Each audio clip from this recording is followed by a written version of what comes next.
Hey there, Wargamers, just our page today. Boom! We're going to work some more on this guy. I'd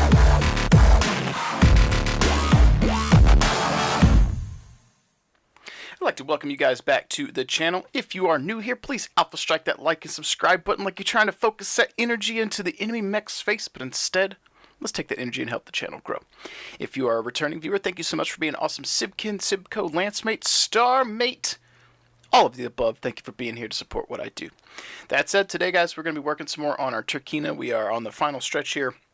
We are almost finished. Today, we are going to work on the basing.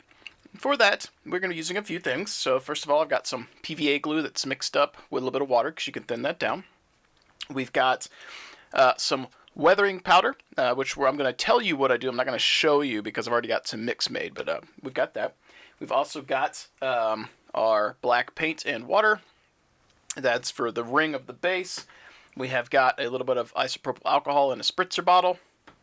And we've got some basing material from Green Stuff, or Gamer Grass, rather. And then we have got our actual, debris for our basing. So this is our sand or dirt. And then we have this, which is full of other material. And I will explain now what we do with this. So, first and foremost, I use weathering pigment in my basing so that my minis have a dusted look on the legs. So essentially what you would do is you would make a mix of dirt and sand, or not dirt, but sand and rocks and various things you like. You could pick up a lot of different stuff at the hobby store in the railroad train section, and also pick up sand from the hardware store, like sandbox sand, stuff like that, various, excuse me, grains and sizes and so forth. Grit, that might be the term, I'm not sure. But you just mix up a random thing of stuff you like, and then I use a old disposable Tupperware container, and I will mix some of my weathering pigment in there, which Secret Weapon Minis is no more, but you could get weathering powders from, I think it's Huge Minis, or you can make some of your own. But I will mix that into the basing material, and it tints it this color, right? And you can see it's left the dust on the full ring of the inside of this.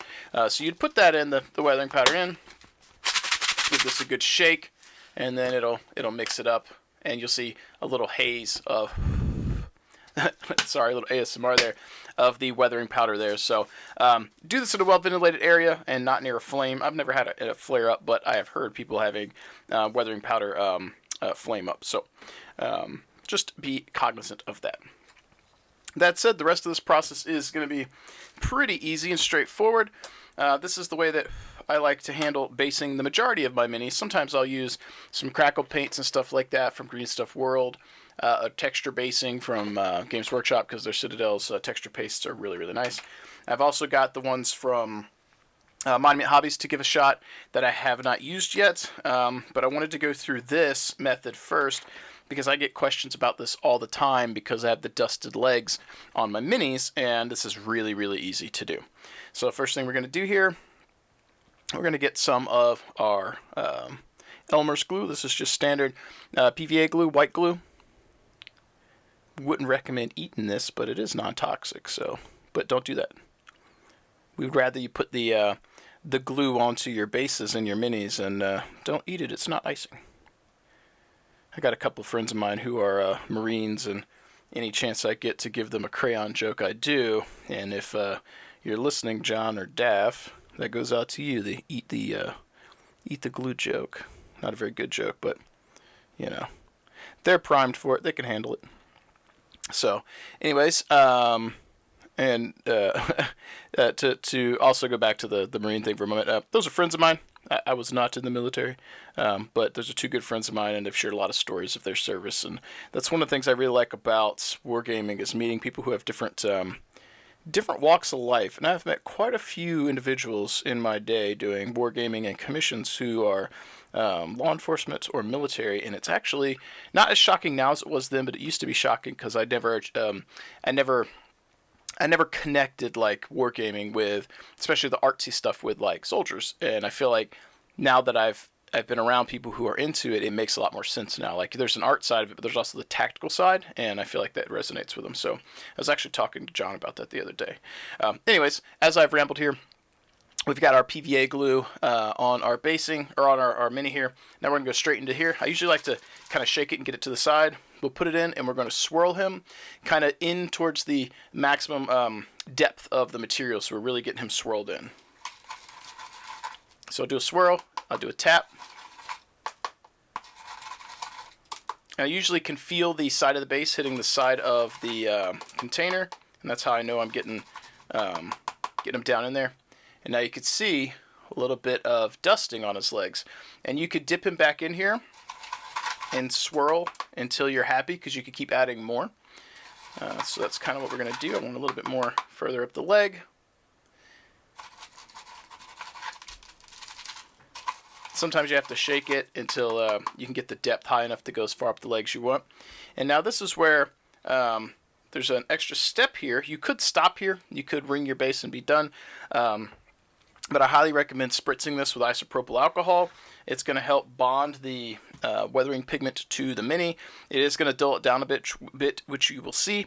The problem is if you leave it this way, over time you can rub it off with your fingers. So we're going to give it a spritz here. Right? And that should dry pretty quickly. Isopropyl has a very fast evaporation time. And what that's going to do is it's going to bond that to the surface. It is going to pull some of the dusty look off. So once this dries, we'll put it back in the material just to swish them around and get a little bit more dust. But that way, we've bonded an initial layer, so it's discolored. And if some rubs off, we're not going straight back down to bare the colors underneath, which looks a little weird. So that is one step I like to do. And as you can see, during my little ramble there, that's pretty much already dried. Very, very quick, right? So we'll pull him off of there. Grab our basing material again, and we'll give him another swish or two in here.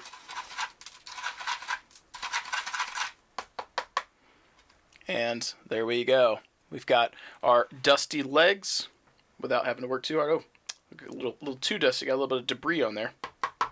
So this method is pretty forgiving. I did a quick cut to grab a different paintbrush because I didn't have one on hand, and I tested to make sure it could come off. But you can rub some of this off, not necessarily the pigment, but I had a lot of debris stuck on him, and I didn't want that to stay. I don't know if I can really replicate that.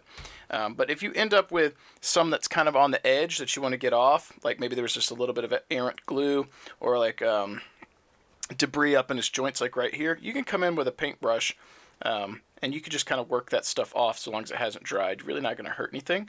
I would recommend trying not to be having a lot of glue here, but don't be afraid to try and work that stuff off if you can. So that'll get you back into fighting shape.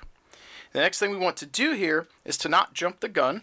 The PVA glue could still be wet underneath there, and we don't want to start working on anything else while that is wet. In particular, if you were to put down your grass tufts, right? The super glue might seep in and grab the PVA and then adhere and peel up when it dries. So I want to give that a moment to let that PVA glue dry, and then we'll come in and we'll put some grass tufts down. With our PVA glue just about dry, now it's time to talk about our grass tufts. Now, I like the ones from Gamer Grass the best. I've also used a lot of the Army Painter ones, but I find these to just be really good quality. I like the presentation, and I find that the grass tufts just work really well for me. Now, I've got two different sizes here and two different colors. Sometimes you get going and you'll find a color that you think resonates, and you'll just use that one. I like using a couple of different ones because the foliage and grass and stuff, when you're out and about, it's generally not all just one thing. Sometimes, but not always. I think more often than not, it's a mixture of different things growing. And I think this gives a more better approximation of what might be realistic for our tiny sci-fi game, at least if we're doing like a standard grass and dirt basing. Next time you're out and about in real life, I encourage you to kind of look at your environment and start thinking about, hey, if I was going to base my minis to look like this, what would I do? And I feel like sometimes I look at that and I go, well, that would look like crap. Like, I want to do this basing here based on that, and that looks awful. Like, in real life, it looks normal, but if you put it on the mini, it just looks like it'd be incomplete. So it's really interesting to see that for me. But for this process, these tufts are all basically the same. These are different ones. So we'll start with this one, and we're going to have our X-Acto blade here as well. And we're going to try and figure out where we want one of these to go. Which one of these feels like the happy little grass tuft we want to put down on our base here. Now, one of the things I like to do is have the interesting shaped ones to kind of wrap around and slot in on our minis. And honestly, the one that's resonating with me right now is this one. This one looks super cool. It's got an interesting shape. It's going to fill the base very nicely. So let's go ahead and peel that off carefully. Don't want to tear that. Okay. And we're going to use the back of our hand here to hold that for a moment. And now we're going to grab some super glue. Make sure it's functional. Boop. Okay. And now we're going to very carefully put a little bit down on the base. Okay. And then we're going to take this grass tuft. And we're going to place it in there on top of the super glue and try and work quickly. This is a little bit difficult with me trying to work quickly with a camera and a microphone on my face. And we're going to come in with our X-Acto blade and we're going to push that down. Don't worry about the super glue that's still exposed. We'll come in and we'll put a different grass tuft on top of that. And so what I'm using is the back of the X-Acto blade, so I'm not necessarily like mashing too much with the blade. I'm not trying to like necessarily cut this, I'm just trying to press it flush. Sometimes I have a tendency to let the edges kind of curl up. When that super glue, it helps pull it down. Now these are adhesive, but I find that with the basing materials they often can kind of peel away. So come in here with that.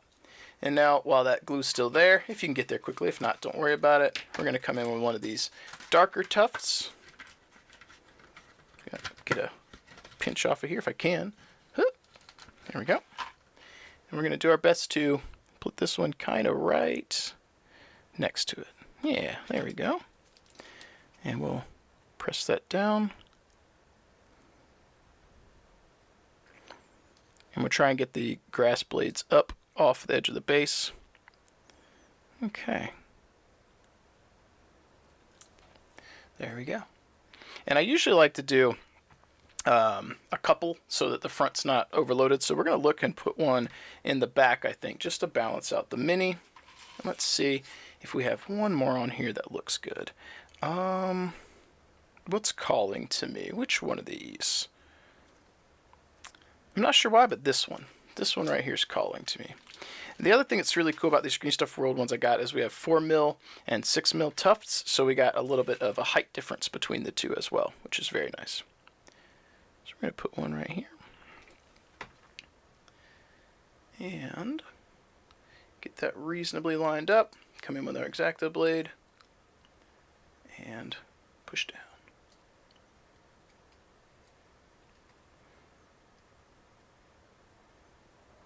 You can see how it's kind of wanting to curl, so I'm trying to hit all the edges and push down into the glue to get it to adhere. If you're using more traditional basing methods with flocking, you can also use super glue, use a pair of tweezers, pinch it over the top, and allow it to fall down onto the area. And as you're doing that, you can kind of blow across the surface, give it a quick and it'll oftentimes help the blade stand up. Not always, but that's something I used to do when I did commission work. I have one of the little like static electricity tools, but I find it doesn't work very well for me. But that said, a little bit of rambling, a little bit of glue, and there we go. Got some basic basing done. Looks like this guy might have just stepped out of the woods. Now, you could spice this up a bit if you wanted to. Add some little infantry bros walking around below him. Maybe grab some small twigs, little branches, not big ones, like small ones. Dead stuff from your yard, you could glue that down to make it look like, a twig on here versus in your yard. A small one might look like a tree trunk or a tree limb, whereas here it's actually like a really small twig in real life. But at this scale, there's also some really nice railroad trees and stuff that you can check out at Michael's or Hobby Lobby, whatever your local hobby shop might be. And their basing materials, very often they've got stuff that would make for really reasonable basing material given the scale, especially their trees. The pre-made ones are pretty nice. So that said, we're going to give that a moment to dry, and then the final step is to ring the base black, and this guy is almost done. So one of the reasons why I make sure I let this stuff dry, so twofold. First of all, the PVA drying, we don't want the super glue to peel it up. And then second of all, and if it does peel it up, it's not the end of the world, you can fix that. The second problem we're trying to avoid is when the super glue is still wet, if you drive too quickly into doing the ring of the base, if your paintbrush touches that super glue, you can just about guarantee the paintbrush is going to be relegated to grunge duty or the trash. So when you're using super glue, have some patience. And a good rule of thumb that I don't always follow, but used to when I was doing mainstream or full-time commission work, if I put super glue on a mini, I didn't paint that mini the whole day. You blow a $20 paintbrush doing some detail work on a mini that has super glue on it, like maybe you were gluing a Space Marine arm in place that was subassembly, and you go in to do edge highlights or work, and you go too quick and you ruin a $20 brush, you learned real quick that you wasted your time and your patience was not where it needed to be. So that was a rule of thumb. If I was going to be super gluing minis, it was an assembly day, and if I was going to paint stuff for the same day, I painted on different stuff, not the ones I was assembling that day. Now that's a little bit extreme, but again, you ruin a couple brushes, and you might have some crazy links you go to help prevent that from happening again. Now, that said, I'm also a firm believer in having the right tool for the job, and when you're ringing bases, you shouldn't be using really good brushes anyway. Use stuff you don't mind tearing up, and if you do, and you get super glue on it, relegate it to some other type of grunge work or the trash. Don't be using your really nice brushes for this. So I've just mixed up a little bit of black on our palette here. Doesn't have to be fancy. And we're just going to come in and carefully try having it like angle him and my head weird to be on camera and get him in frame for everything to be visible. And don't worry if your black is too thin or your paint's too thin. You can always come in and add a second coat, which I usually do anyway, because once your paint starts to mix with the weathering pigment that's on here, it starts to not be as black. You're going to get like a brown black. So I'll usually do a second pass anyway, and that helps with coverage and helps prevent the or cover up the kind of pigment that's mixed with it.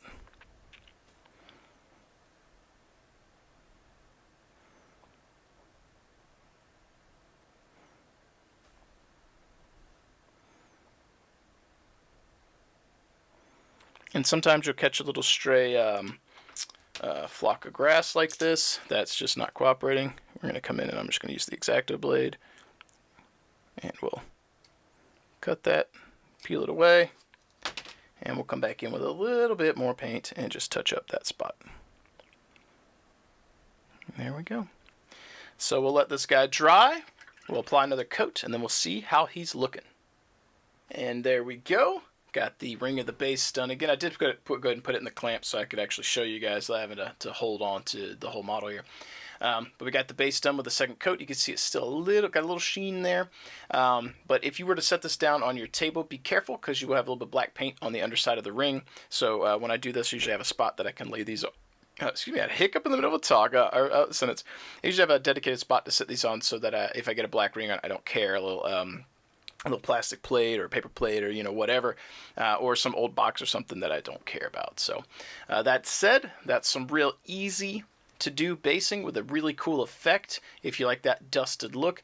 And you can do a variety of things with this, from texture paste to crackle paints, and then apply this swish in the weathering pigment mix to get the dusty look and dust up all the basing that you've got, which I do that too. But yeah, this is real easy. I hope that you guys give it a try, and we've got one more video segment left where we'll tackle the canopy, and then our tutorial Turkina will be finished. That said, folks, thank you so much for hanging out with me today. I hope you enjoyed this video. Please sign up in the comments below. If you have not already, make sure you like and subscribe. And as always, keep rolling your dice, keep painting your minis, and I will catch you guys next time. If you guys are still sitting here watching this, let's take a moment to put a pop-up here to showcase those wonderful Patreon supporters here. We'll let that scroll here. And thank you so much for supporting what I do. That's super awesome. I really do appreciate that.